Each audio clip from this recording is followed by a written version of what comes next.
Hi YouTube. One thing I like to do is I like to take a look at where we are and kind of analyze, take a look at how we got here.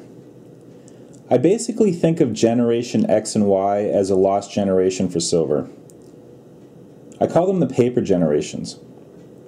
But more importantly, I want to talk about how that and the perception of silver is changing and what that means to the future price of silver. Generation X, the MTV generation, my generation. The beginning of immediate gratification, no patience, rapid-fire short video clips, shorter attention spans. The Hunt Brothers saga was already played out. Silver had soared a few years before we came along, or at least entered, I guess, consciousness of national events. I mean, we were too young really to know what was going on with the Hunt Brothers. But that caused the silver price to soar. But it caused people to turn over every nook and cranny in their houses looking for silver coins to be melted down. Grandpa's old pocket change. I mean, imagine if copper pennies suddenly were worth 50 cents apiece. People would be going through their coin jugs. They'd be doing everything they could to cash in, wondering if the run would be over. Well, they basically oversupplied the market, causing the price to crash down to $5 an ounce. Stayed there for about 20 years. Derogatory terms were used to describe silver. A gutter metal. Can you imagine this being referred to as a gutter metal?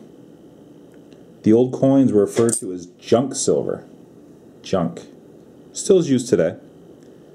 It's kind of going away, though. People are finding other terms for it. 90% coinage, constitutional coinage, because, in all fairness, I don't see this as junk.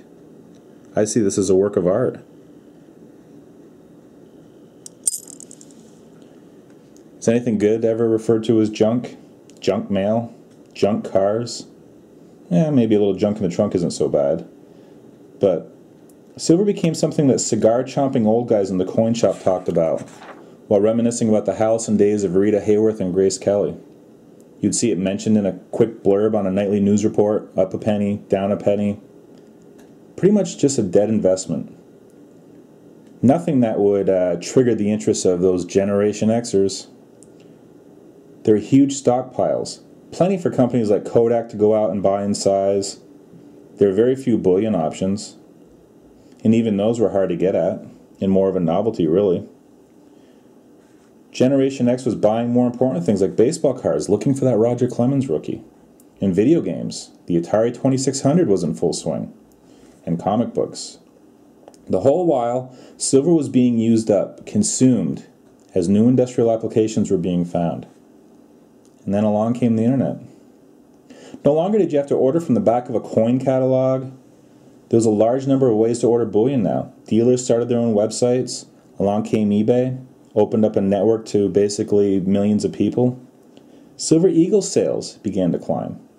The Perth Mint entered the lexicon.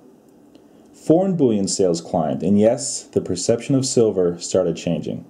Terms like gutter and junk were replaced with terms like high relief and satin finish and frosted. Look at the way people view their coins during unboxings.